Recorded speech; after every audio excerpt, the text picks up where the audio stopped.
Youssou Ndour à Bruxelles. Youssou Ndour à Bruxelles le 27 juillet. Youssou Ndour au Palais d'Ou. di nuyu di rafetlu seen ànd ak télévision Futur Média di leen ñaanal jàmm di sàkku ñaan ci ñëpp alxamis ju ne ci waxtu nji ci kàttanu borom bi ñu ànd ak yéen seen émission li ci penc mi dalloo plateau bu bees ñu ciy gërëm mbooloom kilifa ak technicien yi nga xamante ne ñoo nekk ci kër gi Futur Média waaye it di ñaan mu doon li nga xamante ne rek mooy sabab bu rafet xëy na ndox may waaj a ñëw waral li ci penc mi moom it di waxtaal nem ndox sell lool waral it ñu invité fi monsieur le ministre de l'hydraulique Mansour Faye xam ngeen ni ëllëg la ñaar fukki fan ci weeru sulet 2018 moom la kilifa yi ne woon yëf yi dina ñëwaat daal di kon dakk dog-dog yi wala bokk ak tan gu baax am ci moo waral ñu invité fi monsieur le ministre ci fanu ci toll ak lan la ñuy dund ëllëg ci réew mi Ndakaaru notamment monsieur le ministre ñu ngi lay nuyu rafetlu teewaay bi. waaw Alaaji Assane ñu ngi lay sant bu baax a baax di la gërëm ci invitation bi. waaye aussi di sant sama mag yi baax yi janoog man. merci mu ngi janoo ni mu ko waxee moom monsieur le ministre ak ay kilifa ci wàllu taxaw ngir njariñu consommateur di aji jëfandikoo Sénégal ku mel ni maître Massokhna Kane maître maa ngi lay ziar bu baax. maa ngi lay fay di la sant ci invitation bi. di nuyu monsieur le ministre di nuyu imam Sarr. di ñaan yàlla li ñu fi wax tey mu nekk njëriñ pour askan wi. amiin imam Youssoufa Sarr moom it mu ngi ci plateau bi imam ñu ngi lay ziar bu baax. ñu ngi lay delloo ziar di leen nuyu di nuyu kilifa kër gi ak boobaa kër gi yëpp. di nuyu monsieur le ministre di ko présenter suñu respect ak ñëpp ñi nga xam ne ñu ngi ñuy seetaan itam di mbokki réew mi ñu ngi leen di nuyu. ci seen di leen sant ci seen teewlu. merci ci kanam tuuti également dinañ ubbi téléphone yi ci ñi nga xam ne am nañ ay yitte préoccupation ci seen i gox yenu dëkk la ñu seetlu ne ay rëq-rëq ak liñ ciy xaar ci kilifa yi notamment ministre bi teew ngir moom it mën di ci tontu ak i leeral waxtaan wi ni ñu ko waxee lépp ñu jógtee ci rek nees mën a def ba lii nu fiy dund metti lool wax dëgg yàlla ndax rootaan yi moom am ndox mooy dund ca it metti na root gi rawatina ci sunu soxna yi war a boole waañ week njaboot yeeg gune yi ñu dellu ci fànn woowu sax ngir rek aslëf jox leen ci misaal ci méttiwaay gi ñàkkum ndox mi ab diir ci Ndakaaru fu mel ni Padoua ci jigéen ñeeg rootaani geek kari camion citerne ak yeneen ak mam bi xam Diouf. balaa ñu am ndox nag jafe-jafe gu nekk dinañu koy daj. duñu nelaw guddi dañuy toog jusqu'à 1h du matin 2h pour xaar pression bi ñu mën a am dotation ndox te duñu am sax li ñu bëgg dañuy am lu tuuti rek. mu débat dañuy daw di wuti ci citerne yi ba sonn dañuy dem root ba ca digg ba commencé ndox bi jeex na dem feneen xam nga duñu doy sax ñun vraiment sonn nañ. tout est possible jaaree ngi fi vomissement ngi fi lépp a ngi fi mais là c'est juste pour utiliser dans les toilettes et les sanitaires. yokk ci ndox ma nga xam ni bu ñu ko amee du des lenn lu dul kon denc ko anam ya ñaareel di tey xel ba tax kon ñoom am nañu pexe soxna si di ñuy xamal ni muy def. parce que dangay ñëw mu xonq donc su melee noonu doo ko mën a naan tu es obligé di ko fóotee mbaa nga koy defee ménage sans cela ñu jëndi comprimé yi ñuy jaay def ko ci pour mën a am ndox bu baax. mettre ko ci bassine d'eau par exemple dinañ ci def ay 4 à 5 waaw pour mën a bàyyi ko mu teey ba am ndox bu baax ñu mën ko jël naan ko. te amuñu pexe moo tax ñu koy def pour daw feebar yi en même temps itam léeg-léeg ñu javeliser bu ñu amulee pour jënd comprimé bi on est obligé jël javel def couvert ci benn wala ñaari couvert ci barigo. am naa tamit siwo filtre waaw yooyu moom pour filtrer ndox bi parce que ndox mi ñun wóoluwuñ ko sax naan suñuy naan parce que citerne xamuñu ndox mi fan lañ ko tibbee fan lañ ko tànqee moo tax ñun waaw ndox mi moom wax dëgg yàlla wóoluñ ko ñu ngi ciy togg nag def leneen mais duñ ci naan. da ngay obligé tëj 2 jours doo mën a seeg café mujj gi yéen dëkkandoo yi noo lay al benn 10 litres bu ñu réservé woon après ñoom dañuy obligé yeewu 2 heures du matin pour mën root te ndox yi nii réservé day yàgg mujj gi day commencé am affaire yu bële yooyu lënt yi da koy commencé di am. ngir moytu yenn ci ay jàngoro lu ko mën a joxe kon jëm ci jëfandikoo ndox mu bon ñii nag ñoom bëgguñu leen lu dul am ndox mu doy te ndox bu baax. bis bu yàlla sàkk nag ñu ngi dund ci ay jafe-jafe waaye ci tiis di ragal feebar dab leen. maam Birame jërëjëf monsieur le ministre ñoo seetaanandoo élément bi ku ne xam nga ni yëf yi metti na. waaw yëf yi moom metti na ñu koy mettitlu aussi parce que suñ waxuma sax lu ñuy seetaan en réalité. mais man sam bopp dem naa ci terrain bi des fois ma dugg ci ay voitures banalisées wala des fois guddi gi sax ma doxantu ci yenn quartier yi. gis askan bi luy jànkonteel mu nekk lu metti mais yaakaar naa ne àdduna nag moom aussi lu metti nit lay dal. lu am solo mooy ñu fexe ba teggil ko métti boobu. dëgg la te yaakaar nañ bu sobee suñu borom. métti boobu ci teggeeku lu jëm. incha allah ma xaar question bi wala ñu dóor la ko rapidement ndax suba la fin de fi mu nekk moom suba ngay jaar admis d'office rek comme bac baa ñu yóbbu le deuxième tour lan lañ mën a wax ak présentement suba yëf yi am tan. non incha allah rabi xam nga dañuy jàpp ñetti date. juillet bi. wax nañ ba le 20 juillet première phase deuxième phase ñu le mois d'août. troisième phase ñu le mois de septembre. ok ci juillet bi lu ñu doon wax dafa am ay travaux yoo xam ne dañ ko lancé woon muy travaux de forage yu war def au niveau de Bayaax forage yooyu pare na ndox mi ngi refoulé ci station bi seulement ñëwagul Dakar parce que tout simplement il faut ñu nettoyer tuyaux yi def pression yi xool ndax amul fuite. mais kooku fii lay ñeenti fan dana ñëw. ok beneen travaux bi maanaam moo noon les forages yi nga xam ni de Berthielane doon joxe ndox pour les maraîchers maanaam ñi nga xam ne ñooy bay ci côté pour Kirène ci maanaam sur les au niveau des Niayes. tuyau boobu débranché nañu les maraîchers branché leen en réalité. donc ci beneen tuyau bi nga xam ne mooy Berthielane. mooy joxe ce qui fait que ñu récupéré fa 12 millions yi nga xam ni actuellement 12 millions ñu ngi ñëw Dakar. troisième kii bi. maanaam troisième ouvrage bi maanaam doo sax ouvrage mais réparation yooyu def au niveau de Kër Momar Sarr. réparation yi pare na. quatrième pompe bi taal nañ ko mais danañ ko mettre en observation. seet nu muy comporté wu. ce qui fait que présentement fu mu nekk nii Dakar am na 25 000 à 27 000 mètres cubes bu jour nga xam ni ñu ngi ñëw biir Dakar. mais daañu xool nu muy excès. dem ci quartier nga xam ni maanaam ñoo amoon gënoon am jafe-jafe yi. nu muy répercuté wu donc laata yaakaar naa ne suba la 20. suba juumule. donc suba la 20. donc ce qui veut dire quoi ça veut dire que lu ñu waxoon ci le 20. ñi ngi ci. waaye nag yoru yàlla aussi mën a ci am. loo tax man damay prudent tuuti nañu observer. parce que du wax loo xam ni bu ëllëgee damay indi jafe-jafe. nañu observer sur le terrain. avec ci kër yi nga xam ni quartier yi nga xam ni ay parcelles. nga xam ni parcelle bu du ligne la. li ma seetaan léegi élément bii. Padois domaine Soprim nga xam ne dafa nekk en hauteur donc ñoo gënoon ñàkk ndox ak yeneen quartier yi nga xam ne day nekk en hauteur wala nekk bout de réseau il faut ñu observer xam ndegam ndox mi ngi ñëw comme nuñ ko xalaatee ak nuñ ko bëggee ñu mën cee mën a apporter yeneen amélioration su ma comprendre bu baax kon yëf yi progressivement lay baaxaat voilà progressivement la parce que déjà on a mobilisé 27 000 ñi ngi ñëw Bayaax dana pare bu paree maanaam Bayaax forage yooyu en réalité 15 000 mètres cubes jour lay joxe. 15 000 yooyu Rufisque la jëm bu duggee Rufisque. Rufisque amoon na 10 000 ñu récupéré 10 000 Rufisque indi ko Dakar. donc ça fera 37 000 yoo xam ni bu Bayaax doxee yaakaar naa ne déficit bi ñu ngi ko estimé à peu près à 54 000. en réalité donc bu lee ñëwee. déficit bi dana wàññeeku bu baax a baax. très bien maître Massokhna Kane déglu nañ monsieur le ministre Mansour Faye lan nga ciy teg yow en tant que défenseur des consommateurs ndax wax ji ak leeral yi dal na sa xel.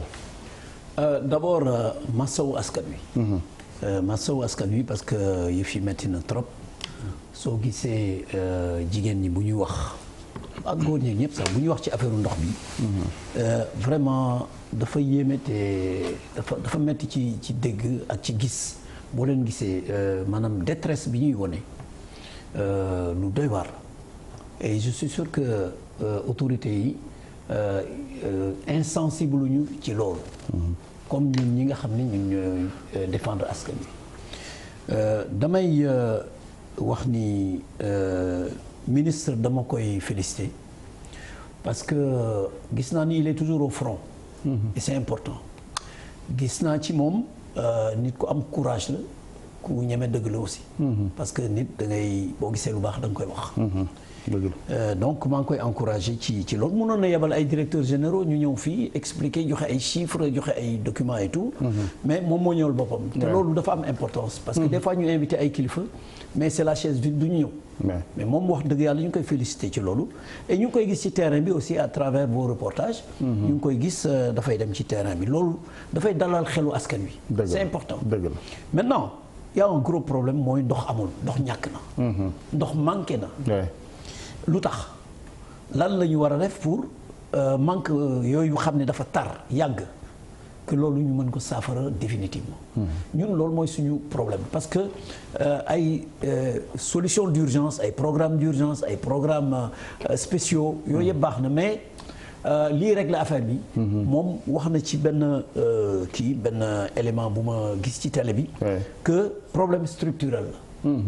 Or on sait que depuis 1981 le ministre Samba Yalla Diop a fait un rapport. problème yi ñuy jànkoonteel tey yépp signalé woon nañ ko boobu. Évidemment régime yi fi jaar yëpp. réglé wuñ ko. mais je pense que ce serait bon ñu génnewaat rapport yooyu xool ko. réactualiser ko et puis mën a am solution définitive. Il est vrai que ndox dafa nekk affaire bu doy waar. parce que droit humain la ndox du marchandise bu ñuy jaay. c'est un droit pour permettre aux citoyens ñu mën a conserver seen dignité. mën a soxe seen yeneen droit ak seen yeneen devoir. donc c'est vital pour la vie de la personne. C'est important. donc loolu dafa laaj solution boo xam ne bii. solution bu importante lay doon. dëgg la il est vrai qu'à travers le monde. il y a toujours des problèmes d'eau partout.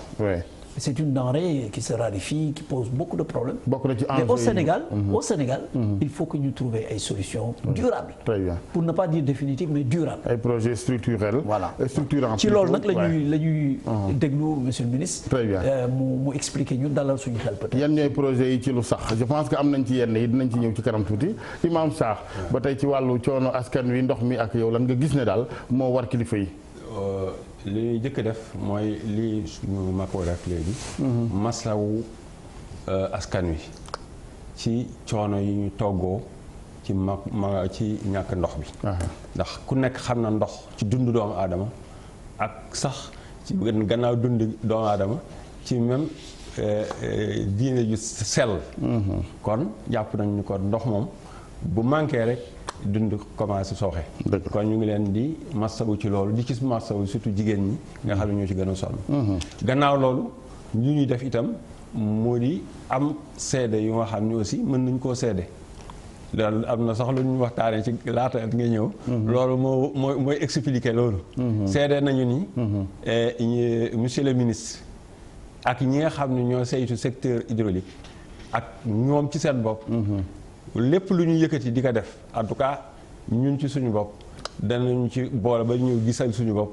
xool ba xam ndax lii jëm na kër wala jëmul kër parce que ñun askan wi rek a ñuy cee askan wi rek a ñu ñor waaye loolu moom gis nañu ni comme ni ko suñu doyen waxee moom ci boppam bàyyiwul ak kenn lenn mu ngi ci kanam waaye yeneen ñi nga xam ne ñoo koy dimbali di directeur général de la SONES surtout ak directeur général de la SDE ñoom ñëpp ku ci nekk rek yaa ngi bay sa waar ci li nga ko war kon ñoom ñu ngi leen di sant leen gërëm ci loolu ci boole gi ñu boole ci loolu ba ñu mën taxaw tey ak fitu dajoog xool ak Sénégalais yi ni leen ñii ñu dénk mbir yi wax dëgg yàlla liñ ci war a def duñ def nañu lépp waaye ñu ngi ciy def kem talaayu seen kàttan. justement boole gi leen ci boole nga baal ma imaam ci dog gi est-ce que bi ngeen nekkee ci biir yéen a ngi xëccoonte ak ñoom pour jañax leen ci seen wareef. ñu jox ndox mi askan wi. absolument loolu d'ailleurs moo tax ñu ciy boole barki dem rek bi ñu ñëwee jëppal jël benn exemple bi ñu ñëwee jëppal woo na ma. toog nañu jël naa fa kàddu au nom du consommateur waaye dama li maître wax. loolu lañ ko wax. loolu lañ fa wax. ni lii ay programme d'urgence la 2014 lañ ko commencé woon. avec 21 forages de Mékhé à Dakar. bon ñu ñëw mu rattrapé waat ñu ñëwaat Dakar ci loolu. lii ñuy def xëy na à très court terme ou à court terme lay doon. kon ñun li ñu leen ñooy les projets structurants li ñuy wax projet structurant yi ñu fexe ba ñu taxaw ci ba génne askan wi ci jafe-jafe yu ñu nekk ñun loolu moom wax nañu ko te wax na feeñ na keroog ci suñu déclaration bi ma doon wax ci consommateur bi mooy projet yi nga xam ni incha allah addina bi yëpp ci lañ nekk géej gii du jeexagul en tout cas gisaguñu ko nañu fexe ba régler problème yi foofu régler ko ci KMS 3 rek ci yeneen projet yoo xam ni loolu la ñu wax loolu la ni mooy solution bi dëgg-dëgg waaye lii moom mbir yoo xam ni jamono lay doon waaye dañuy dépassé boo ma bàyyee ma argumenté ci loolu mooy que Ndakaaro ñuy wax ndoxu Ndakaaro ci boppam ANSD bërki démb la ñu génne seen résultat Ndakaaro ñu ngi léegi ci 3 millions nit yuy yokku 2.5 maanaam li ñu 2.5 mooy lan mooy bu ñu dee at mu nekk ñaari téeméeri nit yu nekk juróomi nit dana ci yokk. ñaari téeméer yoon nekk juróomi nit dana ci yokk. ça veut dire quoi ça veut dire que solution boo ko liggéeyee boo ko xoolee léegi réglé ko léegi. fi lekk at. ñaari at mu dellu si waat. dëgg la kon nag loolu wax nañu. am na solo xam naa Ndakaaru mu ëpp na ñetti millions sax imam sànq li ñu doon wax ci suuf pour leeral askan wi seetaan mooy rek da nga ñëw ma lay tooñ laaju tooñ la woon imam lu tax marche leen bi yoon courant yi bi mu fi manqué da ngeen a marche sëñ Mansour ñëw ndox mi manqué gisuma imam yi génn ak seen i kaala marche. voilà mooy li ma expliqué léegi xam nga bi ñuy marche. booba dafa fekkoon le terrain était vierge. ok ñun dafa nekkoon courant amul. ñu bëgg yokk courant bi courant amul. ba noppi ñu bëgg ko yokk. gisuñu politicien bu ci wax. gisuñu syndicaliste bu ci wax gisuñu kenn ku ci wax. askan wi ci seen bopp commencé yëngu. ñu ni nag ñun imaam yi duñu seet nag réew mi askan wi di ko tas wala li problème bi di ko ñu jël ko en charge. marche ak ñoom. yëg xamal leen ne am na ñu nekk seen wet. encadrer le mouvement. encadrer mouvement bi te loolu am nañ ci ndam. macha allah yàlla na ko yàlla yokk. loolu moo tax ñii nag bi ñu ñëwee jàngat nañu jàngat boobu ba tax na ñoom ci seen bopp ñun ñii ak ñeneen consommateurs yi mooy li mu wax nii. danañu lépp lu ñuy def ci wàllu ndox. très bien mën naa seet lu ñuy def du ñu def lenn lu nga xam ni. mu di SDE di SONES di monsieur le ministre du ñu def lenn lu nga xam ni. boolewuñ ci ba ñu gisal suñu bopp. ba dañuy fay kaar sax dugal ñu ci ba ñu àgg fa ñu dem ñu xool gis doog a wax. parce que ñun tam du ñu seede lu ñu gisul. dëgg la am na solo jërëjëf imam monsieur le ministre interpellé nañ la ci wàllu projet yi mais yi nga xam ne yu sax lay doon des projets structurants forage yi baax na naam mais à ce rythme damay ragal ñu ñëw bën na sama kër ga la ca Escale Urbam mais naka la ñuy def ba ngeen am usine bu mag boo xamante ne dina nekk ci bërëb beneen d'ailleurs c'est l'occasion de parler de KMS 3 yu mel noonu la askan wi xaar pour ëllëg. voilà d'abord dama bëgg dellu si benn point nga xam ne maître ma soxna soulevé na ko. wax na ci kàddoom def référence ci Samba Yilo Diop mooy maanaam université d'été boobu nga xam ni. ci la ñëwoon doon wax politique hydraulique à l'époque année boobu.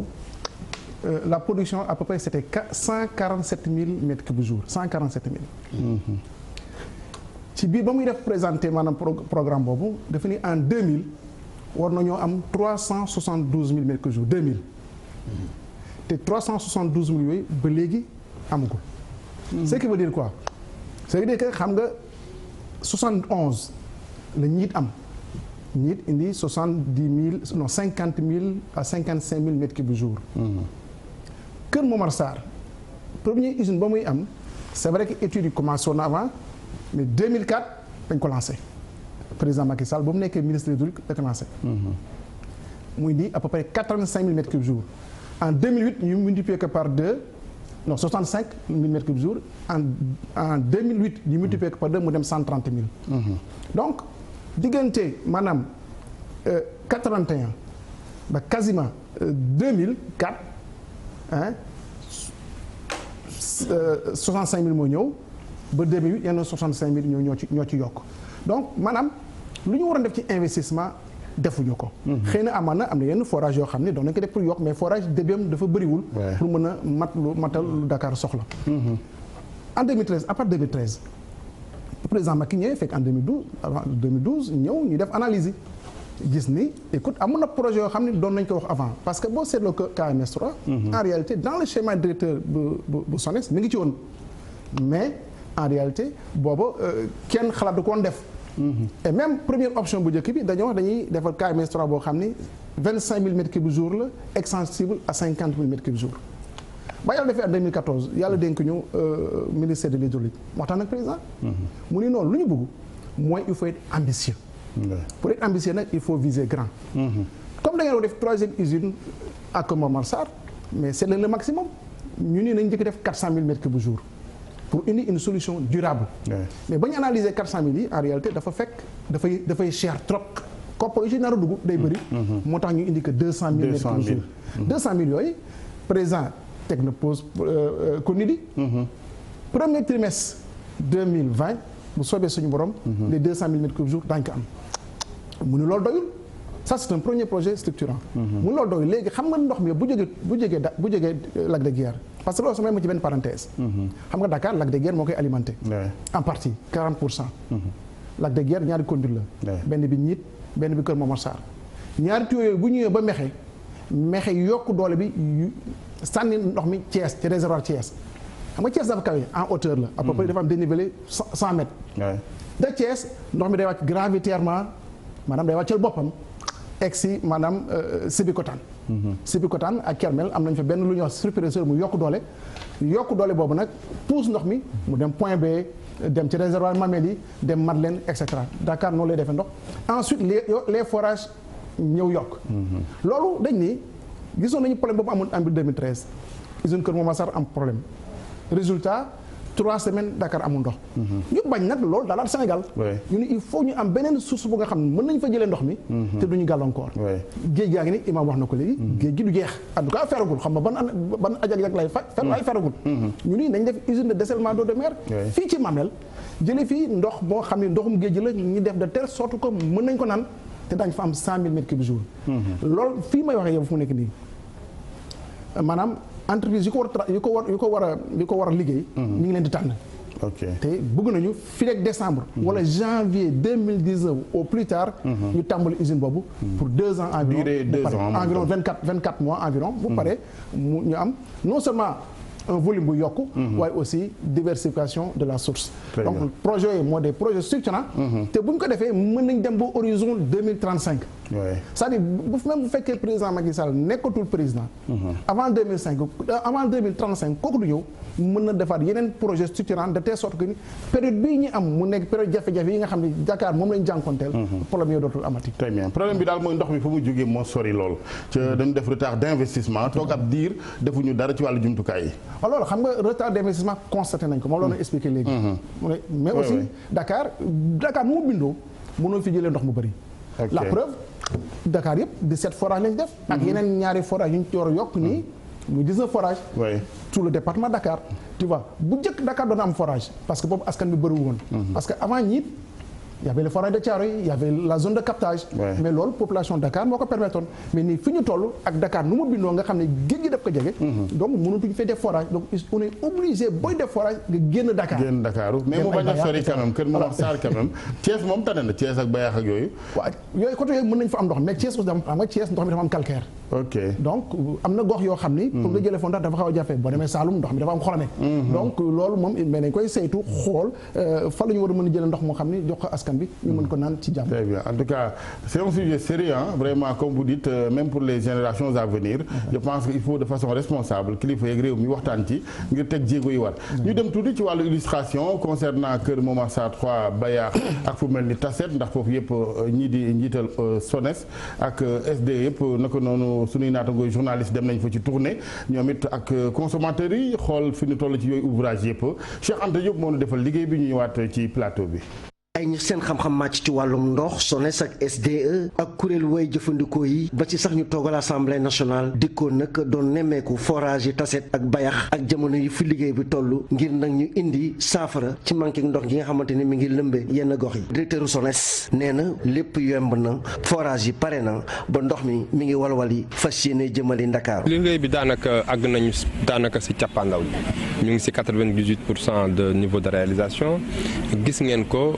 taal nañu sànq machine forage yi ndox moomu moom moo génn fii ñu ngi def dernier réglage yi avec électricien yi monter armoire électrique yi pompe yi ñu ngi koy régler aussi ndaxte ndox mu jógee ci forage yi fii lay ñëw jaar ci station bi pour mu yóbbu ko Dakaaru jaarale ko ci canalisation yi xalaat nañ ni fii ay fan projet ndox mi dina mën a agsi Dakaaru. jamono bi metti na ci Ndakaaru ndax waxtaan wax dëgg ca la am na ñoo xam ne amuñu ndox am na ñoo xam ne manqué nañu ndox mais ci semaines yi ñëw ak ci weer yi ñëw defe naa ni problème bi danañ ko fàtte définitivement parce que li ma gis tey jii rassuré na ma war na ma ni am na sérieux jaar nañu félicité ci président wane ni vision ci mbirum ndox vraiment mu ngi koy matérialiser bu baax a baax. kuréel yi ëmb nag waaye jëfandikoo yi nee nañ li ñu gis nag dal na xel ba tax na yaakaar nañu ci fan yu néew manqué ndox dootul amati Ndakaaru. fii ñu li ñu gis tey dafa dal suñu xel ndaxte gëm nañ ni manqué ndox mi nga xam ne tey xam nañ déficit bi c'est 54 000 mètres cubes li ñu prévoir tey egg na ci 94 000 mètres cubes wàllu ndox day nekk li nga xam ne fii ak diir nekkatul lu li nga nga xam ne dañ koy waxtaanee. directeur SONES nee na ci cëppaandaw ga nag KMS 3 bi bu noppee dinañ dugal ci réseau bi lu toll ci 100 000 mètres cubes bu ndox bés bu nekk te it ci ay bés yi di ñëw daanaka jafe-jafem ndox ci réew mi kenn dootu ko déggati. sëñ Cheikh ñu koy gërëm ak say latir maître lay wax. waaw ci wàllu ni nga doon wax sànq ci projet structurant yi benn gi noonu KMS 3. waaw bi may déglu monsieur le ministre léegi dama ko bëggoon laaj. projet yi yëpp ci Ndakaaru la jëm mais yeneen région yi. parce que je sais que par exemple pour la région sud Casamance ak yooyu. amoon na ay études yu yàgg yoo xam ni dafa doon seet source yeneen yoo xam ni dinañ ko mën a utiliser non seulement pour alimenter foofu mais pour yokk aussi alimentation wu yeneen gox yi comme Ndakaaru études yooyu fan ngeen ci toll. et puis région yooyu yan programme moo am ci région yi parce que région yi aussi même les régions de Kaolack et autres Touba aussi il y a des problèmes partout. donc moi j'aimerais bien que ñu bañ a taxaw rek ci Ndakaaru. il est vrai que Ndakaaru c'est la capitale il y a plus de 3 millions d'habitants. mais askan wi nekk ci yeneen gox yi defe naa aussi ñoom sonn nañu trop te am nañu même droit que waa Ndakaaru donc je voudrais savoir lan ngeen ci prévoir comme projet. ok voilà maître lu ma mën a wax ci yeneen région yi problème taxu ko bëri pour buñ ko seetlu en réalité. à part la région de Kédougou plus précisément commune de Kédougou. Kédougou les ouvrages sont arrêtés. voilà Kédougou bon naa ci dellu si waat léegi. d'accord naa ci dellu si waat Kédougou. Foundiougne ak Foundiougne principalement. mais boo jëlee yeneen régions yi toutes les régions yi nga xam ni ñu ngi wax dans le périmètre affermé maanaam ñuy fay facture SDE amuñu problème de couverture d'eau ñu ci ëpp ay forages yi am Saint-Louis moo ci am maanaam foo xam ni amul forage ndox mi ñu koy jëlee fu ñuy wax réserve de Bango te capacité bi yokk nañu ko jëlee ko 15000 indi ko 18000. donc les autres régions am na dëkk yoo xam ni dafa amoon benn forage. ñu yokk deuxième forage parce que c'est des localités yoo xam ne mënoo forage noonu wax. ñu yokk ci deuxième forage pour mu mën a bañ a am problème. donc présentement au niveau des autres régions. où nga xam ne dans le périmètre affermé ñuy fay maanaam facture SDE. amuñu problème. Kédougou problème bi mooy en réalité nu mu bindoo la xeer la pour def ci forage problème la même boo ci defee forage aussi forage bi lu muy manque du bëri. ce qui veut dire que bu période nooraan ñëwee nooraan maanaam mooy saison sèche bu ñëwee dex gi wàcc bu dex gi wàccee niveau d'eau yi wàcc bu niveau d'eau yi wàccee forage yi du ñu fonctionner et pourtant Kédougou am na 5 forages mais bu nawet ñëwee dex gi feesaat bu feesaatee forage yi fonctionner mais ñu ne léegi ñun duñ ko bàyyee noonu lu ñuy def il faut ñu def ay ouvrages structurants au niveau et de Kédougou et au niveau de Foundiougne pour 5 milliards 500. Foundiougne dañu fa def ay unités de dessalement. et ak Kédougou dañu fay def station bu nga xam ne mi ngi jógee Itato pour une vingtaine de kilomètres indi ko Kédougou comme ça Kédougou at mi yëpp 12 mois sur 12 365 jours 365 suñu borom def mu am te ndox dootuñu amati problème te projet yooyu fii lay quelques semaines ou peut-être pour ne pas dire 1 mois ou 2 mois tout au plus dana commencer. sinon defoon nañu fa ay forage équiper leen provisoirement au niveau de Kédougou defoon nañu fa ay forage équiper leen provisoirement pour que nit ñi askan bi mën a vraiment problème yi ñu jànkonteel mën a wàññeeku mais temps yi boo demee Kédougou comme taw bi ñëwaat na yaakaar naa ni problème bi wàññeeku na waaye du ñu am ci taw bi dañuy fay def ay ouvrage structurants yi nga xam ni moom la transfert bi ñuy def de Itato indi ko Kédougou pour que Kédougou léegi à la cool à lutte dootu amati problème Kaolack par exemple waaw Kaolack xam nga Kaolack problème Kaolack am na ndox defoon nañu fa château d'eau fàtte naa quartier bi de telle sorte que pour mën a am ndox mi mais problème Kaolack problème qualité la problème qualité boobu am na benn usine maanaam de défluoration bu ñu fa def wàññi xorom si travaux yi commencé na te bu soobee suñu borom dana pare boo paree dana améliorer qualité ndox mi mais ñu ngi xalaat aussi d'autres systèmes parce que dañuy wax ni il faut que ñu mën a def ay système de transfert parce que boo demee ba côté Nioro am na benn napp bu ñuy wax Sine Gambie napp boobule baax na te amul xorom ndox mu neex la donc ñu ngi étudier est-ce que du ñuy def ay système de transfert indi ndox mi à Kaolack de telle sorte que ni maanaam dootoo soxla usine de défluoration boobu maanaam usine buy dindi xorom si. nit ñi dañ am ndox mu neex. te ndox mi dootu yàqati seen bëñ. te loolu yëpp on est tenté de réfléchir zone bi nga xam ni moom la ndoxum xorom si nekk. def ay système de transfert. de telle sorte que transfert boobu bu doxee mais ndox mu qualité ngay am te ndox mi dootu safati xorom. il faut reconnaître que besoin yi moom ba xaw na takku nag parce que waa Kaffrine également am na kuy yëglu ne ñoom benn forage la ñu am coupure yi dafay bari buñ sañoon Kaffrine am ñaareelu forage donc demande la bu kenn ci waa Kaffrine def xam naa ne Mansour il faut nga wut pexe yu bari il faut nga bënn teen yu bari. non les villes monoforages yi nekk ci domaine SONES ak SDE. daañ ko sécuriser davantage. mais boo fa defee 10 forages te muy coupé nag. doom ndox. donc mais dañ leen équipé. dañ leen équipé aussi ak ay groupe électrogène. de telle sorte que ni coupure dootu fa amati. même bu courant bi ñëwulee. doo am problème mais parler plutôt de coupure ndox pas coupure waaw ndox mooy manqué donc moo tax Kaffrinois bi yëglu ne ñaareelu forage lañ bëgg.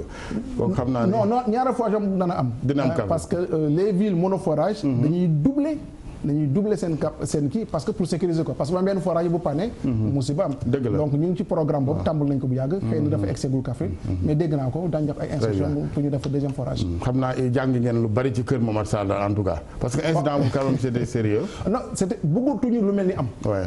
mais c'est que transfert d'eau dafa xew kër Momar Sarr mën na jox Dakar ci lu mu soxla ci ndox. parce que lu ñuy autorisé c'est à peu près 27 litres par seconde. lu ñu ci jël 10% la. c'est que am nañu marge pour mën a maanaam alimenter Dakar à partir du lac de Guiers. mais coût investissement yi mooy bëri. moo tax ñuy def ay Kër Momar Sarr 3. di ko dooleeg ay forages yi nga xam ñu nekk loolu long du littoral. investissement yi fan lay jógee xaalis bi milliards yi parce que souvent mbaa du ay bor. non il faut dëkk moom pour nga développer. mënut a ñàkk gaa mais waaw parce que boo demee usine comment dire Kër Momar Sarr 3. en réalité c'est 274 milliards de francs CFA. 274 milliards yooyu bailleurs yi bëri ñoo ko séddoo. yu bëri AFD la Banque européenne d'investissement la BAD la BID l'État du Sénégal et cetera donc bëri na ay bailleurs yu ko seq te bor yooyu ñuy am en fait boru vraiment. pay bi taxu ko 10. parce que vraiment ay taux concessionnel la. ay at yu bëri. te SONES moo koy fay. am loo xam état bi nangu na ko gàddu. pour yombalal ko. mais ni ñuy fayee factures yi ci dañuy jëlee aussi lu ñuy fayee service à la dette. très bien Imam ci fi ñu toll ci waxtaan bi lan ngay wax. léegi man fi ma ci laaj ministre rek. te laajoon na toujours ma koy laaj. mooy xam nañ ni bu dee fii ci Cap-Vert ak diggante fii ak Thiès. amoon nañ fi ay forage mais forage yoo xam ni ndox mi c'est ndox mu potable maanaam ci wàllu wér-gi-yaram amul problème waaye ndox la koo xam ni soo koy xool nii sa xel du ko naan dalul xel ci sa xel waaye techniciens yi démontré nañu ni ndox mi c'est potable waaye nag waaye li gën nag mooy am ndox moo xam ne boo koy naan sa xel day dal dëgg la ci wàllu woowu nag amoon na solution bu xam ni ñeenti at ak ñeenti at presque léegi mooy 10 ans yu ñu koy wax moo doon fexe ba am benn usine de déferrisation bu nga xam ne bu ñu koy def à Sébikotane pour que ndox moom bu ñëwee ñu traité ko doo koy injecté mu ñëw ci ñun mu nekk ndox moo xam ne quand même boo ko gisee dana mën a neex a naan waaye nag projet boobu dafa nekk projet boo xam ne dafa mel ne daal dafa am lu ci laxasu ndax li ci chaque fois dañuy koy dem ba engagé ko rek gis ni am na ay gàllankoor dañu xamul na gàllankoor yi nan fan la nekk dëgg la non xam nga ndox mën na weex tàll doo ci gis dara te boo ko naanee mu indi la musiba comme mën na xaw a xonq nga naan ko du indil problème xam nga bu xonq rek mooy dafa am fer donc nañu moytu maanaam ndax weex na wala xonq na lu am solo mooy maanaam ndax ndox mi mënees nañ ko naan wala déet te ndox mu jógee SDE ci tuyau SDE yi mën nañ ko naan parce que contrôlé nañ ko même bu xonqee am tuuti fer mën nañ ko naan mais bu demee ba nga xam ne taux boobu nar naa ëpp dañ koy arrêté fer bi nag effectivement pour dindi ko moom la déferrisation boo seetloo parcelle ubbi na fi benn forage mu am fer bu bëri mënuñu ko naan ñu tëj ko mais ñu ngi koy waajal wutal ko unité de déferrisation boo xam ni ndox moom mën nañ ko utiliser dugal ko parcelle. Sébikotane zone la boo xam ne dafa am fer donc forage yi fay dëkk bët day am fer mais ñu ngi fay defar benn usine de déferrisation bu am capacité ma 40 000 mètres cubes jour. te yaakaar nañ fii léegi novembre décembre. usine boobu dana pare. bu pare ndox moom 40 000 yooyu day ñëw Dakar donc day gën a renforcer c'est-à-dire 100 000 yi ñuy wut bu ñu ci boolee 40 000 yi nga xam war a ñëw au mois de décembre. yaakaar naa ne daañu egg 140 000 dépasser largement le déficit donc c'est pour rassurer que ne usine de déferrisation boobu boo demee tey Sébikotane di nga gis maanaam société ba entreprise ba mi ngi monter usine bi di ko defar te fii léegi 2 mois tout au plus 3 mois dana pare bu soobee suñu borom. waaw beneen question bi aussi bu dafa ñu concerné laalaale nga ko sax ci sa introduction waaye demuloo ci lu bëri moo di ñun au niveau Guédiawaye dañu am benn spécificité foofu ba fi ma lay wax nii fépp fu ma xam ñaari zone la ñu am ak benn zone tampon ñaari suñ ko xoolee ci par rapport ak relief bi maanaam ni mu bindoo waaye am na zone boo xam ni mooy zone bi nga doon wax diggante golfe sud jëm ci kaw nga xam ni en hauteur la ñoom wax dëgg yàlla ñoom ñàkkum ndox mi daf leen fekkoon ci loolu am na ñoom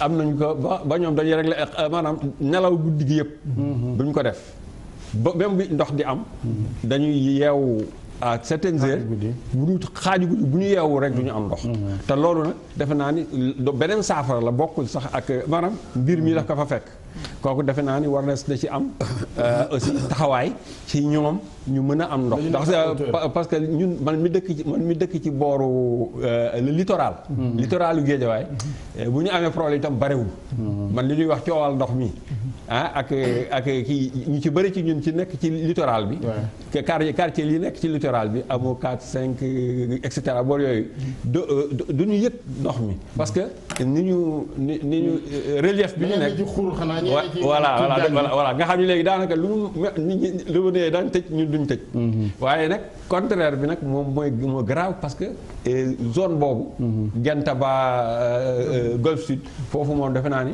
am na xalaat bi ñu fa war a xalaat ba ñoom tam ñu mën a di tëdd non dëgg la xam nga dafa am ñoo xam ne di nga dégg ñu depuis 6 mois lu ko ëpp dañu am problème ndox mooy ñooñu la ñi nga xam ne ñu ngi nekk en hauteur mooy golfe Guentaba wala ñu nekk en bout de réseau parcelle am na gox yoo xam ni dafa nekk bout de réseau donc quand même seen problème jiitu na avant le 12 mai bi alors pour gox yooyu la Guentaba dañ fa defar benn surpresseur yaakaar naa sax travail woon na mu ngi tàmbali na uppadi bu tàmbali mi ngi ci yoonu tàmbali benn surpresseur boo xam ne dana tax lu mu nekk en hauteur surpresseur bi dana indi ndox mi foofu dootuñu amu ci problème ça c'est vraiment ñu ñaari surpresseur lañ def foofu Guentaba ak montagne rouge montagne rouge yi montagne la dafa kawe bu kawe comme boo nekkee ci gox yu kawe donc ndox bi day am jafe-jafe pour yéeg comme ça ñun dañ fay def ay surpresseur pour que problème ndox mi dootul amati te travaux yi ni ngi koy tàmbali dañ ko accéléré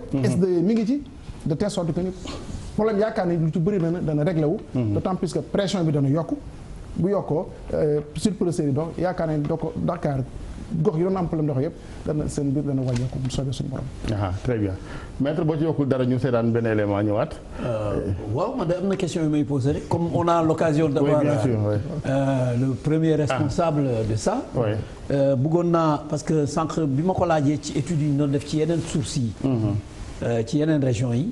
def naa loolu soxla nañu xam ci dara mais bëggoon naa aussi poser yeneen question ci am na lu mu laal tuuti ci impact courant électrique bi ci fonctionnement wu kii loolu aussi def naa war ngeen ci prévoir ay investissement yu leen di jox autonomie en tout cas une certaine autonomie xam ni même s'il y a des problèmes au niveau de la Sénélec que yéen ngeen mën a am secours boo xam ne na permettre ouvrage yi di continuer fonctionner c'est-à-dire que à titre principal yéen a ngi fonctionner ak Sénélec courant Sénélec mais bu amee dog-dog war ngeen mën a am war ngeen prévoir ay investissement yoo xam dina mën a tax ouvrage yi di continuer mais que chaque année que vous nous dites que courant bi dafay dañuy def maintenance donc day impacter ci usines yi il faut ñu arrêter usines yi loolu wax dëgg yàlla war na jeex ak yeneen question yoo xam ne naa ci ñëw après non à vrai dire Sénélec def nañu ay efforts yu bëri donc coupure dana am mais mi ngi wàññeeku.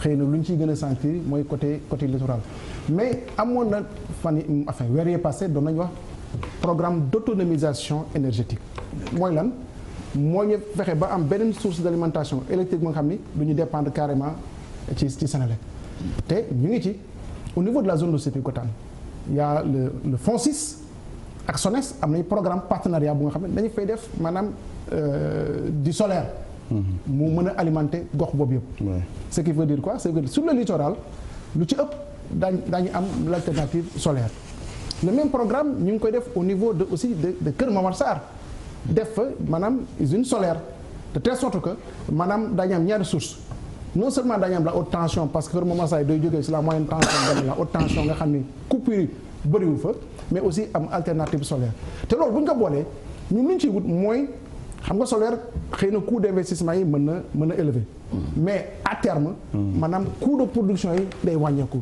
te lu ñu ci wut mooy bu coût de production yi wàññeekoo mu mën a laal aussi le tarif de l'eau parce que à ce moment là xëy na tarif ndox mi gën a mën a wàññeeku donc vraiment ñu ngi ci programme yooyu dootuñu dépendre à 100% au niveau de la Senelec daañu am des secours de telle sorte mën nañu fonctionner à tout moment 24 heures sur 24. Très bien ñu ngi ñëwaat maître maa ngi ñëwaat xam naa jox la kàddu gi ñu dem ci zone des Niayes xam naa ne à terme il faut que nga réunion ak sa naataango bu yore wàllu décentralisation mu teel la gars yi fixé ci région yi décentralisé parce que naam ouvrage yi baax na investissement baax na mais Sénégal aussi ni muy doxee bu dakkul Sénégal yëpp daje Dakar kooku moom du solution dañu naan lu structural daal du ñu ko bëggee mooy téye ñoom gars yi Vieux Diouf ak ñoom Alassane ak Mamadou ca Matam et cetera dem nga sànq monsieur le ministre ci zone des Niayes wax nga ko rocci nga ndox mi nga xam ni ñoom ñiy bay mbayum dër mi dañ koy roosee lii di seeni tool xam tey moom du nangu ay maraîchers di roosee ndox mi nu soxla yow nga dañ leen di wutal beneen ndox xam naa du ñàkk insha allah kon ci débranché geeg yooyu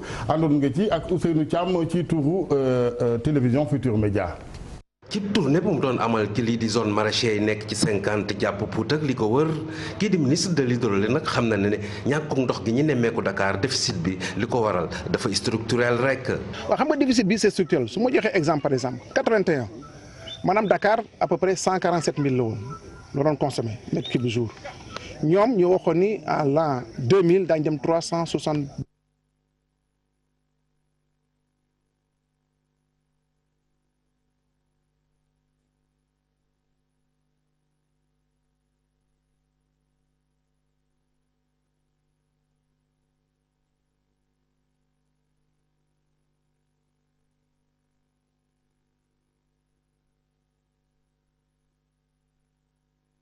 ci tournée bu mu doon amal ci lii di zone maraîchère yi nekk ci 50 jàpp Pout ak li ko wër kii di ministre de l'hydraulique nag xam na ne ñàkkug ndox gi ñu nemmeeku Dakar déficit bi li ko waral dafa structurel rek. waaw xam nga déficit bi c'est structurel su ma joxee exemple par exemple 81 maanaam Dakar à peu près 147 000 la woon la doon consommé mètre cube jour ñoom ñoo waxoon ni à l'an 2000 daañu dem 360. Ousseynou Thiam ñu koy gërëm jéggulu ci élément beeg waaye comme monsieur le ministre mu ngi teew n'est-ce pas monsieur le ministre rocci nañu maraîchers yi ñi wàll ñoom tamit dañuy soxla ndox yan pexe ngay tëral ban formule nga indi ngir ndox mu sell mi ñëw ci ménage yi ñoom it ñu am ndox mënu liggéeyee.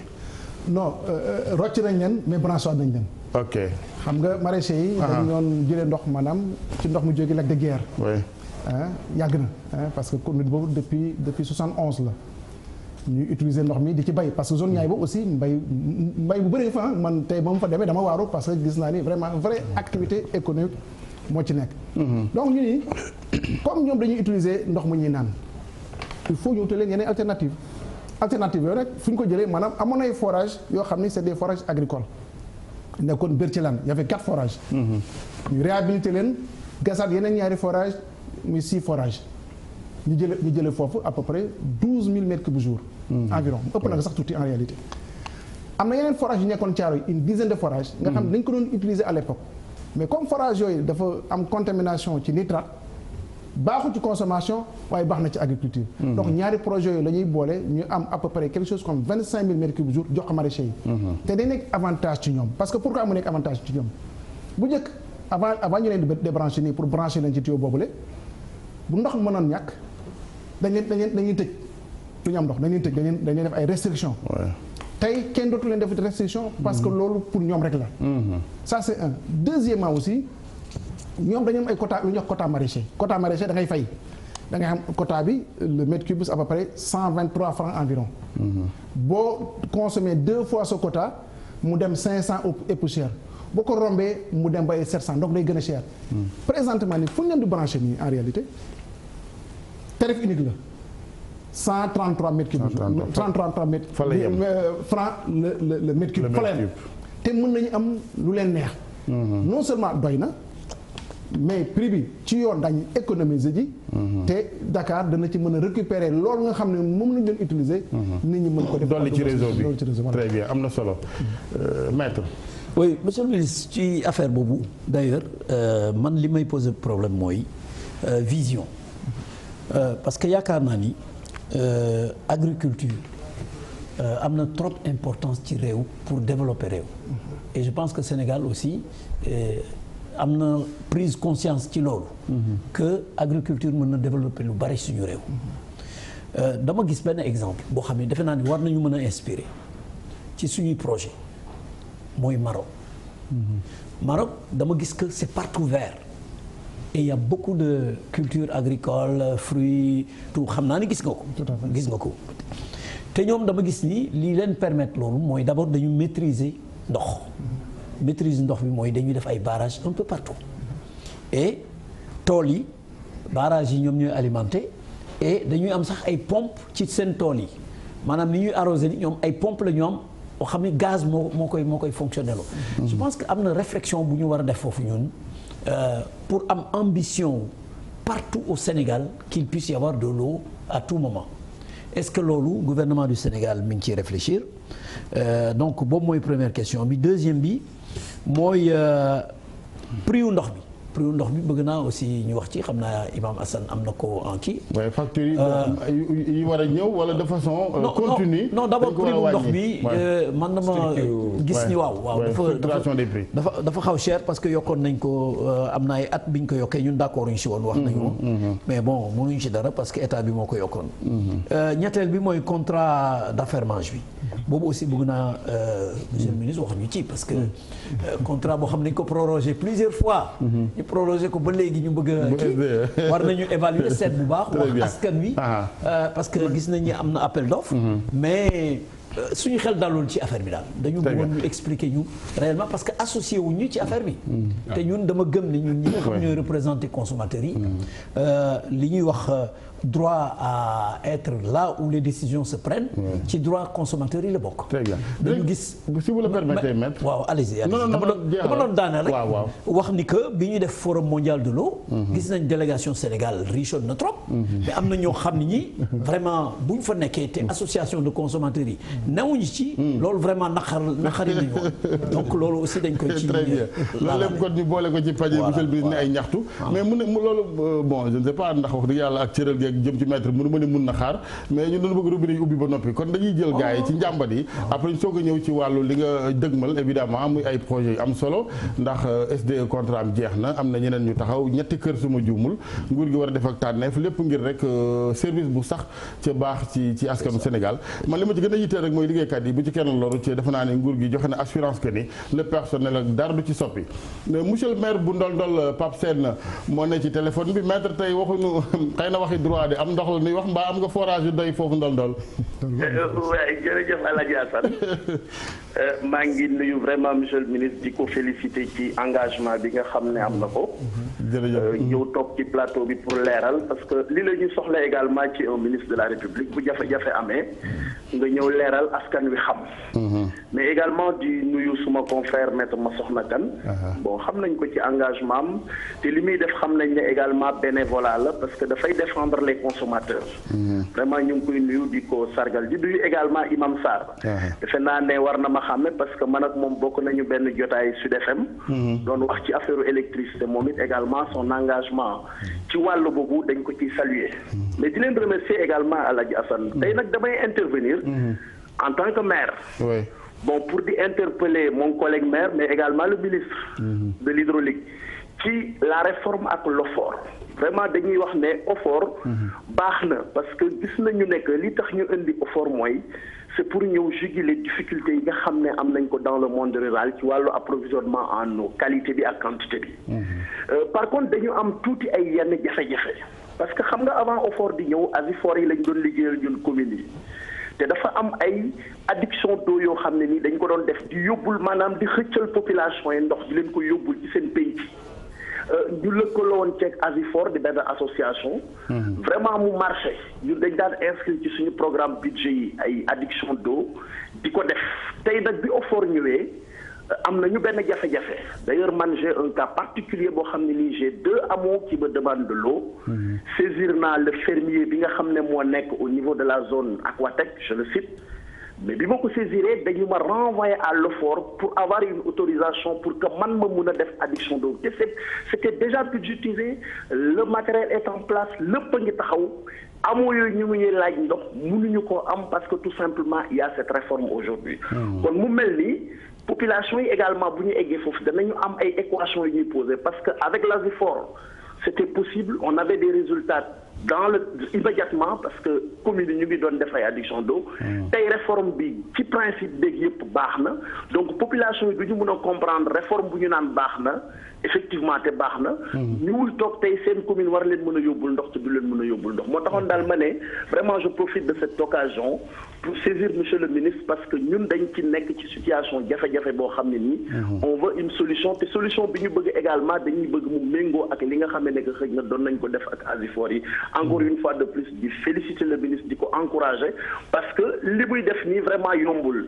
et dama ci profiter aussi di wax ne en tant que président du comité sénégalais des droits de l'homme le droit à l'accès à l'eau est un droit kon tey bu ñu toogee jafe-jafe am Dakar monsieur le ministre indi ay solutions yoo xam ne nii gis nañ ci de grands projets structurants yoo xam ne nii dalal na suñu xel ak des solutions immédiates je crois que mënuñu lu dul féliciter le gouvernement féliciter le ministre mais également di féliciter le président de la République parce que nag vraiment gis nañu les politiques yi mu indi en matière de wax nga ko léegi Alaaji Assane tey dañuy fàtte di wax PUDC mais ñun àll bi dañuy remercier encore une fois de plus le président parce que PUDC mu ngi révolutionner le monde rural en termes d'approvisionnement en eau je pense que loolu également mérité nañu souligner ko parce que àll bi tumuranke woon na ndox mais mel na ni tey PUDC nekk na une solution boo xam ne nii je crois que à court moyen terme dinañ ci génn bu baax maa ngi leen di sant bu baax di leen gërëm vraiment mënu moo ñàkk intervenir leer di bilan jotagul dégg nga ñu ngi lay gërëm bu baax Pape Sène waaw wara na fa ak njomboor ba sërëxal ci bilan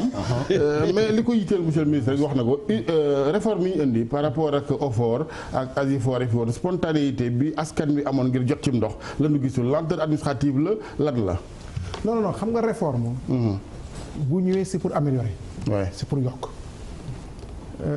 avant réforme dañ def diagnostic xam nga ASIFOR yi ñu ngi bëgg yàgg parce que ASIFOR dañ doon formé autour des forages mu am ni ñu ko composé ñu tànn trésorier tànn kuy gérer forage bi et cetera bañ defee diagnostic à l'échelle nationale dañu xam ni sur les 100 ASIFOR peut-être une dizaine moo ciy fonctionner normalement parce que bu ñu collecté xaalis bi nga fay am na extension yi ñoom ñoo ko doon def parce que moom lay maître Sène di wax nii ñoom ñooy def extension def yenn adduction yi et cetera mooy les investissements mineurs bu fekkee investissement majeur la état bi moo koy def mais dañ dem ba jëmmi jamono juin sax bu manqué ñu sollicité état bi donc bañ defee maanaam diagnostic ñu ni il faut ñu def réforme bi mooy lan mooy la xew ci l'urbain maanaam ñuy fay SONES SDE facture SDE comme Dakar ñu fexe ba def loolu au niveau des zones rurales mais zone rurale entre guillemets parce que zone rurale amatul OFOR moo ko yore mooy office des forages ruraux ce qui veut dire quoi c'est-à-dire patrimoine bi nga xam ni plus de 2000 forages yi nga xam def nañ ko patrimoine boobu état bi moo ko moom donc investissement majeur yi état bi moo koy def maintenant la gestion nga xam ni il faut que ñu mën a yokk qualité bi fourniture ndox mi mën a régulière te jafe-jafe dootul amati maintenance ñu ne dañuy def la réforme te réforme dafa am njëriñ parce que boo doon seet au départ bu ñu defee la moyenne yi nga xam ni ASIFOR moom la doon fay la moyenne dafa doon ëpp 350 francs le mètre cube tey avec la réforme le coût dafay wàññeeku parce que am na zone yu nga xam ni par exemple su ma jëlee le Notto Ndiosmone Palmarin aujourd'hui c'est à 275 et prix boobu j'en profite prix waxu prix day wàññeeku jóge 275 ñëw 250 tu vois mu nekk une moyenne. boo demee yeneen gox yi c'est pareil dañu doon fay plus xëy na am na quelques dëkk yoo xam ni doon nañuy fay moins. donc mais loolu mooy réforme dafa am ñoo xam ni dañ leen profité. am ñoo xam ne peut-être dañ leen mën a indil tuuti jafe-jafe. mais la réforme globalement. avantage bu mu indi mooy dañuy xam maintenant flux final parce que bu njëkk c'était 30 milliards doon généré kenn xamul fu mu doon dugalee 30 milliards là. mais aujourd'hui état bi doon na def investissement yu ko war mu def ko le fermier aussi lépp loo xam ne luy entretien luy fourniture moom lañ ko sas te dana ko def bu ko respecté wul cahier de charge doon très bien kon ñoom ñu war a baral rek jéego yi ñoom tamit parce que nit ñi moom nañ jot seen ndox rek xamuñu waaw je pense que askan loolu ko gën a yitteel bu ñu mënee baral jéego yi waaw non ñu ngi ci parce que boo seetloo am na ñoo xam ne commencé nañu DSP par exemple Notto Ndiosmone Palmain le Grand Lansar ñu ngi ci Aquatec mooy Thiès Diourbel bi ñu ngi ci nañ koy continuer noonu jëlal tuuti retard parce que réforme des fois dana xaw a jafe pour ñu mettre que en œuvre mais parce que nañ comprendre da nga gis nag benn dëkk jóg yaa d'accord ma c'est normal bu loolu amee aussi dañuy waxtaan parce que loo xam ne njëriñu ñëpp la dañ ciy mën a waxtaan dañ koy waxtaane pour que ñëpp mën a am na solo ma jël sëñ Touré bu dee mu ngi ci téléphone ba tey vie Kër Massar lay woote yaa ngi woote Kër Massar ah waaw maa ngi woote Kër Massar ginnaaw bi ma la nuyoo bu baax bismillah waaw man damaa lay fay bu baax di la gërëm di la sant si occasion bi ñu permettre ñu mën a exprimer aussi seen télé jërëjëf ñun damaa amoon question bi ñuy laaj monsieur le ministre rek parce que ñun 6 mois bi ngi nii si au niveau de Parcelles Assainies de Kër Massar ñun amuñu ndox bon mun naa ni guddi bi guddi presque la ñuy am ndox ay 2 heures de temps la ñuy am ndox ñun question simple rek kañ la suñu problème di réglé wu et kii ma soxna kat maa ngi doon dégg fan yee mu naan d'ici le 20 xanaa ñun bu ñu amul ndox ndax gars yi dañuy démissionné bon ñun suba mooy le 20 ndax suba ñun suñu buggee suñu bëgg ñu ndax dañuy démissionné voilà ak ñun kañ la réellement suñu problème ñu réglé loolu daal laa moom li may comme question merci encore jërëjëf Touré ñu tàmbalee première question bi deuxième bi moom maa la ci répondre rek monsieur le ministre du démissionné day xaar kaay mesura gi foofu yeggale mais moom Kër Massar Parcelles Assainies pour être plus sérieux ñu baal ma wax dëgg yàlla ñoom ndox lañ soxla ndox nag mooy am dund de monsieur le ministre wax naa ko ci à l'entame ndox mooy am dund loolu dëgg la xam nga wax na ko dañ dem ba ci guddi gi ñu am 2 heures de présence d'eau mais loolu ko waral mooy déficit bi la mais bu ñuy régler mbirum déficit bi yaakaar naa dana am amélioration mais léeg-léeg aussi dana am beneen problème xam nga Dakar dafay màgg am na réseau yoo xam ne réseau yi yàgg la donc il faut daañuy def lu ñuy wax ay renouvellement de réseau de telle sorte que ni foo xam ne xëy na diamètre bu ndaw moo fa nekkoon dëkk ba màgg ou bien quartier ba màgg bu màggee diamètre boobu dootul doyati donc renouvellement yooyu ñuy def à un moment effectivement amoon nañ ci quelques retards d'investissement mais ñu koy rattraper et gëm naa ni bu ñu ko rattraper dana gën a sotti mais nii man lu ma bëgg xam lu ma bëgg mooy ñu suivre évolution fu mu nekk nii ndox mi ni muy ñëwee am na lu ñu ubbi mu ngi ñëw 25000 environ ñun les techniciens de la SDE ak ñu mun ak même les consommateurs daañu dem ci quartier yi nga xam ne dañu amoon jafe-jafe ñu xool réellement l'évolution de la situation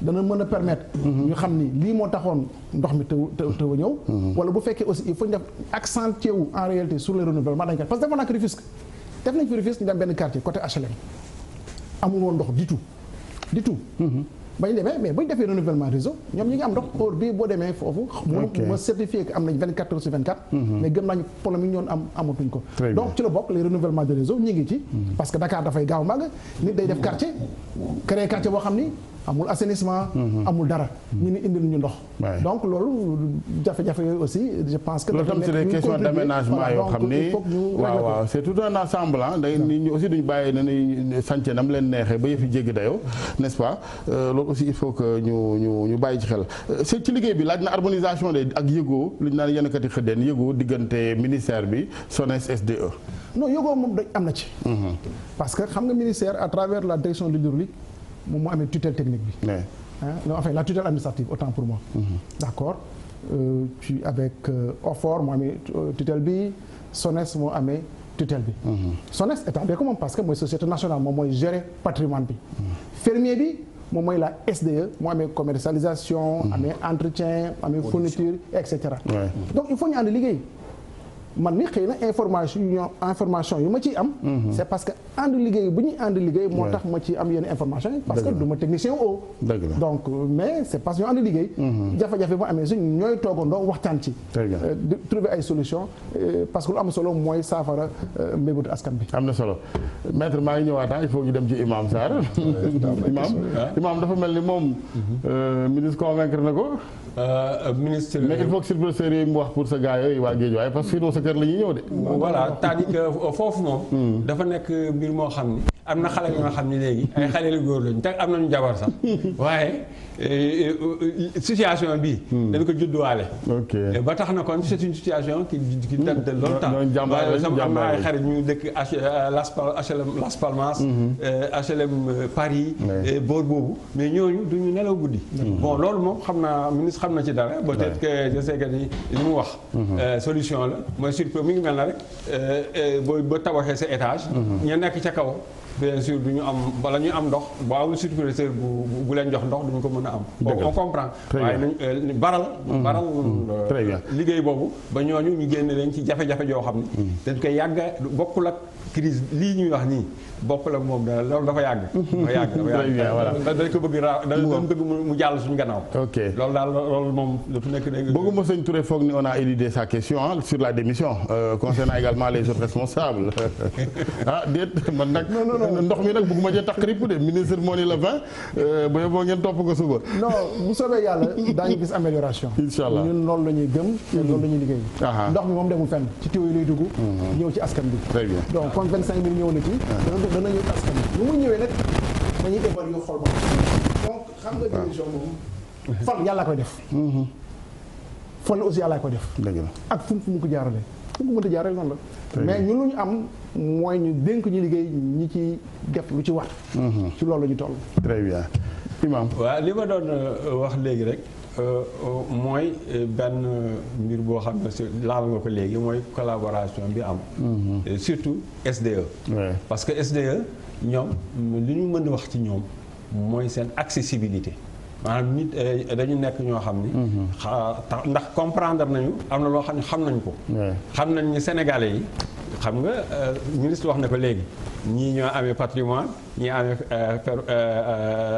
fermier bi moo nekk nii. yooyu xam nga kooku ñi ko xam mooy ñun ñii ak ministre. dëgg la waaye ñeneen ñoom SDE la ñuy fay xaalis. ñoom parce que ñoom ñoo indi facture yi. waaw ñoom ñu indi facture yi ñoom la ñuy fay xaalis. bu ñu amee problème rek. ñoom dañu daan SDE la ñuy wax te ñoom tam ñu ngi assumer quand même. li ñu gis ni ñoo ngi li ministre wax dama koy dëggal. ñu ngi collaborer ak les services de la jeunesse de telle sorte que pour woyefal li nga xam ni mooy dal ci kaw askan wi. dëgg la ci boo xoolee rek positionnement. nu mu dëti camion camion citerne yi boo leen xoolee li ñu ciy dak bëri na bien que des na encore am na zone yoo xam ne tey ñu ngi jooy mais gis nañ ñoom ñu ngi ciy def li ñu mën donc loolu aussi il faut ñu souligner ko.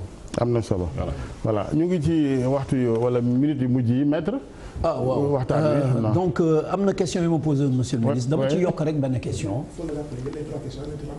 waaw question yi ma waxoon léegi c'était la vision concernant l'agriculture. loolu waxoon naa ko waxoon naa aussi contrat d'affermage bi. ak njëgu ndox bi aussi.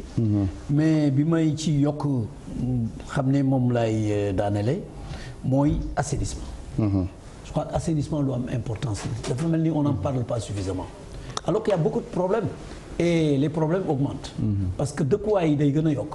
il y a tout le temps des nouveaux quartiers des nouveaux lotissements et cetera et les gens font des fosses septiques et fosses septiques yi avec la nappe phréatique. risque yi ci am risque fécal avec risque d'environnement yi ci nekk yëpp. monsieur le ministre dama bëggoon xam yéen naka ngeen ci kii parce que programme yi bare na. programme yi fi jaar bare na. il y a plus de 1000 milliards yu jàll ci programme yi fi jàll yépp PSE PELT PEPAM et tout est-ce que jotul ñu évaluer financièrement ñu def audit financière ak audit technique aussi. pour xool fan la ñu toll xaalis boobu fan la jaar ainsi de suite. parce que doon na baax ñu évaluer yëpp. mais assainissement bi daal vraiment c'est extrêmement important. pour ngeen wax ñu ci lan ngeen ciy liggéey actuellement. ministre ci même ordre d'idée la. waaw moom ci dafa am loo xam ne dama ko bëgg a laaj ministre aussi. te loolu xëy na ONAS sax lañu duggoon. waaye dañu gis ni waaw moom laa dañu gis ni effectivement ñun dañu demoon sax ci suñuy ñi nga xam ne ñooy suñuy maire ki ñooy di jooytu mbiru assainissement. mais ñu xamal ñu ni assainissement bokkul ci compétence transférée. kooku état moo koy gérer mais dañu gis ni fu mel ne Guédiawaye par exemple dafa dañu ñëw ba ba taxaw fenn ñeent wala juróomi at a ngi ni nga fan taxawoon ni dañu waroon dem ba gàddaay. waaye fañ taxawoon lañ taxaw ba léegi. ba nga xam ne léegi ñun ñi fa des man ñi nekk les amoo. ak yooyu gis nañu ni daanaka assainissement mooy suñu problème bi gën a mag foofu. waaye gis nañ ñu ngi koy toujours yàkkawli ko mais mosuñu mënuñu fexe ba. loolu mën a saafara. ñu xool ñu ni nag. loolu xëy na ONAS la ñu daw dem ci maire yi la ñu dem ci maire yi itam am xaw a waaf tuuti. ñi léegi nag loolu dafa nekk problème moo xam ne en tout cas pour le littoral de Guédiawaye waaye ak njaaroon Limaamu Laay jëm ci kaw na nga koy waxee waxi naan nim sax jëm boor boobu foofu daal vraiment assainissement moom tumbaranke na fa lool. ok. donc d'abord je pense damay commencer ci question wu maître Massokhna ci vision agriculture. yaakaar naa ni vision agriculture président lu mu ci wane gis nañ ko mais xam nga ndox mi. c'est vrai que hydraulique moo war a indi ndox agriculture moo jëlee le nord par exemple la vallée aménagement yu war def ci vallée bi yëpp ndox mi ndoxum fleuve bi la à partir donc des barrages retenue de Sel bu Diama ak barrage bi nga xam ne Manantali nga xam ne réservoir fa la jógee pourtant sur 240 000 hectares aménageables peut-être lu ñu ci aménagé motagul 100 000 bëriwul c'est entre 90 000 et 100 000 donc am na possibilité pour que ñu mën a yokk mbay mi foofu boo jëlee par exemple au niveau vers Bakel am na fa benn réserve bu fa nekk le Faboli bi ñun dans le cadre de l'OMVS par exemple am na un projet de barrage à Gourbassi bu ñu defee barrage Gourbassi boobu c'est pour ñu mën a am assez d'eau pour mën a développer l'agriculture à ce niveau toute la zone nga xam ni au niveau donc du département de Bakel voire même la région de Tambacounda. Avec le fleuve Gambie par exemple le barrage de Samangalou on a déjà trouvé les financements. Et dana mën a permettre ñu aménager 15 000 hectares donc au niveau donc du département de Kédougou ak le long du fleuve Gambie le reste 85 000 hectares pour la Gambie. Donc ça c'est des projets yi nga xam ni ça va se financer financement yi am na te dana tàmbali. Au niveau de Dakar c'est vrai que amoon na à l'époque des projets ñu wax ay canal le canal du Cayor le canal du Cayor. Le canal du Cayor à l'époque c'était pour mën a indi ndox mi mën a irriguer en réalité la zone des Niayes. waaye xëy na amul woon moo tax nit ñi doon branché wu sur le lac de Guiers mais aujourd'hui avec les forages on peut faire des forages yoo xam ni dédiés à l'agriculture les 25 000 mètres cubes yi nga xam ni les forages de Thiaroye et les forages de Berthilane moo koy joxe mais ñu koy présentement ni utilisation bi peut-être c'est vraiment encore très faible donc on peut toujours développer des forages yoo xam ne uniquement dédiés à l'agriculture bu nee ba nga xam ne egg nañ saturation ñu defaat yeneen forage donc là on est dans ces programmes là en attendant xool maanaam ñu koy utiliser en réalité ñu koy utiliser ak bu ñu ko soxlaa état bi ni muy ñëwee ci ñoom ça vraiment et au niveau même national on a fait ce qu'on appelle des UGP c'est pour un petit peu circonscrire chaque zone maanaam lan mooy source ndox mi en réalité ndegam de l'eau de surface mën nañ ko collecter wala ndegam am na des nappes yu nga xam ni war nañ ko mën a utiliser wala peut-être war nañ mën jëlee yeneen nappes feneen pour transférer ko pour mën a développer l'agriculture au niveau de ces zones là et loolu c'est parce que tout simplement la ressource en tant que telle donc ñu ngi koy suivre maîtrise nañ ko mais maîtrise depuis longtemps en réalité le Sénégal ci wàllum hydraulique daf ciy jóg avant keneen di ci jóg moo tax les OMD Sénégal atteindre les OMD sur l'hydraulique xëy na sur l'assainissement la ñu atteindre loolu dinaa ci ñëw ci wàllum réforme bi wax nga ko c'est en cours la première réforme c'était en 96 SONES 2E Diop ONAS ñëw SONES benn S ak le firmier muy la SDE. c'était une réforme boo xam ne da waroon durer 10 ans. 96 2006 gis nañ ñu koy prolonger di ko prolonger ba 2018 à peu près ñu ne doy na il faut que ñu def évaluation boobu ñu ne il faut ñu def la réforme de seconde génération. on relance l'appel d'offres yàlla def nañu étape yëpp ñu ci phase évaluation. xëy na xaw naa gudd parce que dafa nekk une question sérieuse. dafa nekk une question sérieuse te question sérieuse da nga koy traiter avec beaucoup de déférence. boo ko defee la noonu bu ëllëgee yaakaar naa di nga am problème te réforme bu soobee suñu borom luñ ciy wut mooy bu ëllëgee prix ndox mi wàññeeku. yaakaar naa ni offre yi ñu gis buñ demee ba cappaandaw la prix dana wàññeeku. donc loolu dana am impact en tout cas si consommateur bi. et que c'est ça l'effet recherché. léegi am na beneen question boo xam ne je pense posé woon ko xamatuma. j'ai un petit peu perdu la question de l'assainissement. non am assainissement bi. mais il y a le contrat d'affermage. waaw contrat d'affermage moom la doon wax nii léegi. contrat bi la doon wax fu ñu ci toll. léegi ma ñëw ci assainissement bi. en réalité c'est vrai assainissement bu ngeen seetee les OMD assainissement atteindre ñu ko parce que investissement assainissement nekkul lu ndaw. si je prends Cambérène par exemple. Cambérène dafa saturé 18 000 mètres cubes lay traité am nañ programme boo xam financé par la BID bu ko yóbbu à peu près à plus de 90 000 dana tàmbali. bu paree nag toutes les zones yi nga xam ou quartiers yi nga xam ni parcelle dem ba un peu peut-être vers Guédiawaye vers Yoff danañu mën a permettre ñu yokk l'assainissement au niveau de ces zones là. Guédiawaye aussi am na un programme Guédiawaye Parcelles Pikine am nañu programme d'assainissement bi nga xam ni la requête maanaam jox nañ ko les ministères des finances comme ça ñu trouver des bailleurs bëri na dëkk gox yi nga xam ne au niveau de Dakar effectivement problème yooyu la ñu am mais ñu ngi ci dans des solutions structurantes yi nga xam ni bu financement bi taxawee. daañu ko def mais c'est vrai que assainissement bi des na lu bëri. même Dakar Plateau l'assainissement dafa des. parce que ay lu yàgg la mais am nañu programme boo xam ni le président d'accord na ci dañ ko financer régler ko de telle sorte que assainissement bi lu bëri dana changer mais lu ñu def ci hydraulique moo ëpp lu ñu def ci assainissement c'est ça la réalité. moom mais lu ñuy topp la dabu ko bu soobee suñu borom. très bien du lu ndaw ndax wàllu aménagement aussi ni ma ko waxee rek nit ñi dafay màggaay am na ñëpp bàbbeeku wut si Ndakaaru ba noppi ñuy seetaan rek gars yi tabaxee nam leen neex loolu aussi je pense que ni entre ministère laaj na yëgoogu mat ngir kon ak jubbanti. ñu ngi ci njeextalu émission bi monsieur le ministre maa ngi gërëm sama consommateurs yi ndax wax dëgg yàlla seen contribution yu am solo yi ci waxtaan wi ndax daal dinañ la laaj yu am solo ngeen di ciy leeral du ñàkk également ci yeneen ponk yëpp taxaw nga ci liñ ko doon yaakaare mu des ndox mi rek ndox mi daal cet ni mooy gars yi moom c'est vrai que investissement yi bari na koppar yi bari na ndax ku gis usine KMS 3 nga xam ne du lu ndaw investissement mais nit ñi moom la ñu bëgg mooy bu ñu xëyee am ndox moo xamante daan jàpp julli fóot ca daal di ca ñuluk bu dee sekkee nii ngir seen añ ca duñ ca génn di rang ay camion citerne donc ouvrage yi monsieur le ministre fu ñu ci toll ci renouvellement bi parce que contrat de fermage bi. avant le 26. bu soobee suñu borom avant le 26. daañu jël dossier yi yóbbu ko au niveau de la DSMP. d'accord donc DSMP def observation am dellu si. donc ñu ngi ci yoon bi ñu ngi ci délai bi ñu ngi ci yoon bi dafa nekk loo xam ne nag. dafa sérieux comme dafa sérieux il faut ñu teelu ci. mais du ñu génn délai yi. du ñu génn délai yi parce que loo xam ne da nga koy confier pour 20 ans encore te du ci wut lu mën a améliorer.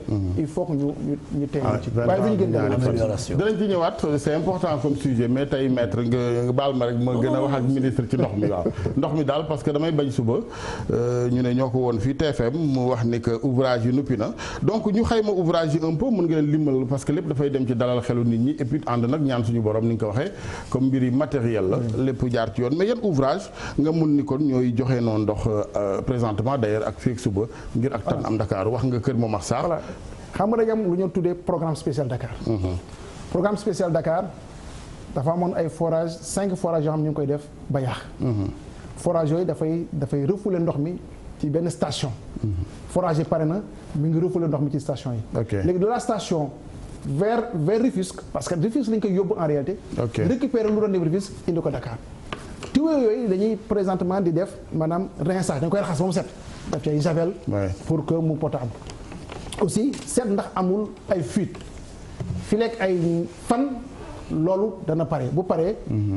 daañu récupérer 10 000 yoo xam ni Dakar la ñëw ça c'est benn deuxième bi mooy les maraîchers déconnecté nañ leen ci ndox mu potable bi yóbbu leen ci ndox yi nga xam ne mooy jóge les forages de Berthielane jëlee nañ fa 12 000 mètres cubes jour présentement nii ndox moom mi ngi tuyau yi danañ egsi Dakar xam naa fileeg suba wala gannaaw suba nit ñi daañu gis impact bi. ok troisième point bi maanaam doon sax ouvrage maanaam c'est ay travaux yu ñu doon def au niveau de Kër Momar Sarr la. travaux yi mooy ba tuyau ba tojee.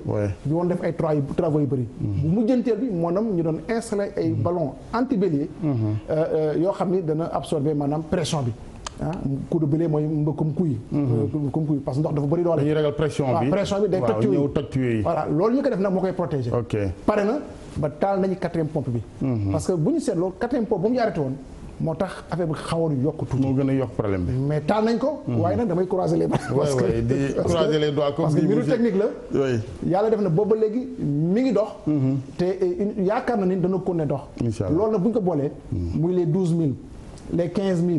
donc muy 27 000. mi ngi ci tuyau yi. di egsi Dakar. bu ñu mettre en marche encore Baya. donc dinañ am 37 000 nga xam ni ñu ngi ñëw. ñu boole ko nag ak les travaux au niveau des réseaux. de telle sorte que maanaam xëy na. ci gàttal daal dans la semaine moom war nañ mën a noyyi aslëf. ci lu ma yaakaar. te ma gëm ko. sama xarit boobu xam naa premier ministre le 20 gi moom mooy xam naa boo génnee di nga ko fekk Gossas ne ko boo moywul damay coupé waa Gossas jox ko waa Dakar ñu ngi lay gërëm monsieur le ministre. ci wuyu si bi nga wuyu si télévision Futurs Médias. ci li ci penc bi ñu ngi lay gërëm baax di la sant. merci maître jërëjëfati. saa su ne ñu ngi taataan sa xalaat naka noonu imam Youssoufa Sarr ak la régie ñi jàppoon ñëpp ci émission bi caméraman technicien réalisateur ak les collaborateurs de monsieur le ministre de l'hydraulique incha allah suba le 20 di am yaakaar tan am ci dox mi ñu ngi ñaanal ñëpp jàmm ba alxamis incha allah.